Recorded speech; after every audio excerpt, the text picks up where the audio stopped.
तो जयपुर में आजादी की गौरव यात्रा निकाली गई। PCC chief Govind Singh Dotasra press conference कर रहे हैं, क्या कुछ कह रहे, चलिए आपको सुनाते हैं। बॉर्डर से मुख्यमंत्री जी और मैंने स्वयं ने हम सब लोगों ने वहां से इसकी शुरुआत की थी और हम लोग बलिदान दिवस है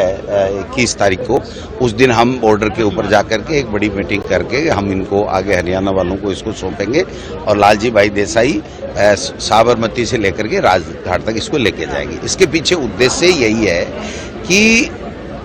इस दांडी यात्रा के द्वारा महात्मा गांधी जी ने जिस प्रकार का आंदोलन किया और हमारे कांग्रेस पार्टी और उसके महान नेताओं ने इस देश को आज़ाद कराया और आज़ादी से लेकर के अब तक जो स्वर्णिम भारत बनाया, वो कांग्रेस पार्टी के उन महान नेताओं की त्याग तपस्या और बलिदान का परिणाम है। आज की युवा पीढ़ी में जिस प्रकार से ये जो केंद्र में बैठे हुए लोग हैं, वो जो चीज़ थोपना चाहते हैं,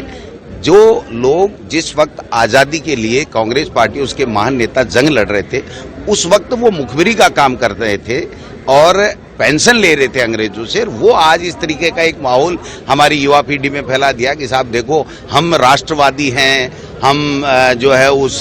देश को आगे ले जाने का काम करते हैं और इस तरीके की बातें हैं। तो हम सब लोगों के बीच में जाकर के कह रहे हैं कि जिस प्रकार से इन्होंने 2014 में सत्ता लेने के बाद में जो इनका छदम राष्ट्रवाद और जो संकीर्ण राष्ट्रवाद इनका है, उनके बारे में हम लोग इनको उजागर करते हैं कि ये अपने वोटों की राजनीति करते हैं, देश का इनको कोई परवाह नहीं है। जो देश के लोगों से इन्होंने वादे किए उनसे उनको कोई वास्ता नहीं है। आप देखिए आज युवा बेरोजगार है, महंगाई कम हो नहीं पा रही है, बिजली पानी सड़क ये व्यवस्थाएं इनसे हो नहीं रही है, आर्थिक नीति इनकी ठीक नहीं है, विदेश नीति इनकी ठीक नहीं है। चाइना ने हमारी जमीन के ऊपर कब्जा कर लिया, उसके बावजूद बोल नहीं रहे हैं। तो मैं समझता हूं कि इन सब चीजों के बीच में एक और जो इनका एजेंडा है पोलराइजेशन, जो धर्म के आधार पर बांटने का काम करने लग गए हैं और बहुसंख्यक लोगों के वोट लेने के लिए अल्पसंख्यकों के ऊपर, दलितों के ऊपर अत्याचार और अन्याय कर रहे हैं। तो ऐसे में संवैधानिक संस्थाओं को ये खत्म करने का काम कर रहे हैं। एक देश में भय का,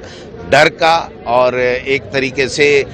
भाई को भाई से लड़ाने का जो वातावरण इनका चल रहा है, उससे हम सब लोगों को वापस उठ खड़ा होना है। देश के लोगों को, युवाओं को, साथियों को बताना है कि ये देश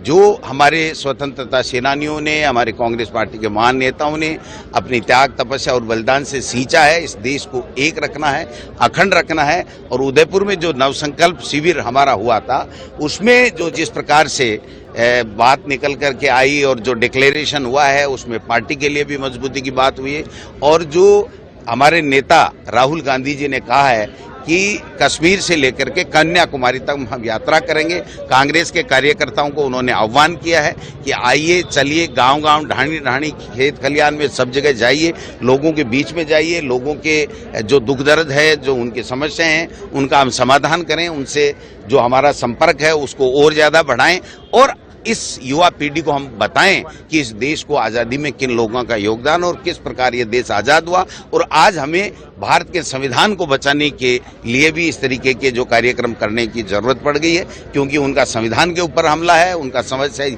संस्थाओं के ऊपर हमला है, उनका लोकतंत्र है उसके ऊपर हमला है और उनका